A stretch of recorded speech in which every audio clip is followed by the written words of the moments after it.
ঐতিহ্য, শৃঙ্খলা আর বীরত্বের আরেক নাম বাংলাদেশ সেনাবাহিনী। দেশ রক্ষা থেকে শুরু করে যে কোনো জাতীয় সংকটে এই বাহিনী সবসময় ঢাল হয়ে দাঁড়িয়েছে।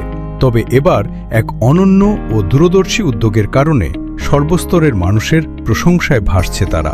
ইসলামের ইতিহাসে যে 4 মহান খলিফা ন্যায়বিচার, বীরত্ব, ত্যাগ ও সুশাসনের প্রতীক, তাদেরই চিরন্তন আদর্শকে ধারণ করে বাংলাদেশ সেনাবাহিনীর একটি বিশেষ ব্যাটালিয়নগুলো গঠিত ও নামাঙ্কিত করা হয়েছে।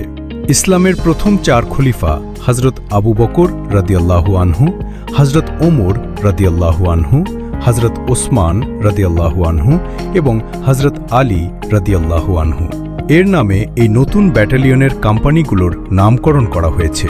যদিও এটি একটি প্রশিক্ষণ ব্যাটালিয়ন এবং এর মূল কাজ ভবিষ্যতের অফিসারদের গড়ে তোলা, তবুও এর পেছনের আদর্শটি মানুষের হৃদয়ে ছুঁয়ে গেছে। সামাজিক যোগাযোগ মাধ্যমে নেটিজেনরা বলছেন, 4 খলিফার সততা, সুশাসন আর বীরত্বের গল্প শুনেই আমাদের প্রজন্ম বড় হয়। এখন যখন সেনাবাহিনীর ভবিষ্যৎ নেতৃত্ব এই মহান ব্যক্তিত্বদের আদর্শ বুকে নিয়ে গড়ে উঠবে, তখন দেশের প্রতিরক্ষা ব্যবস্থা আরও মজবুত আর সৎ অফিসারদের হাতে সুরক্ষিত হবে। ঐতিহ্য আর ধর্মীয় মূল্যবোধের এমন চমৎকার মেলবন্ধন সত্যি প্রশংসার দাবিদার। দেশের মানুষের এই আস্থার মর্যাদা রেখে এগিয়ে যাক আমাদের সেনাবাহিনী।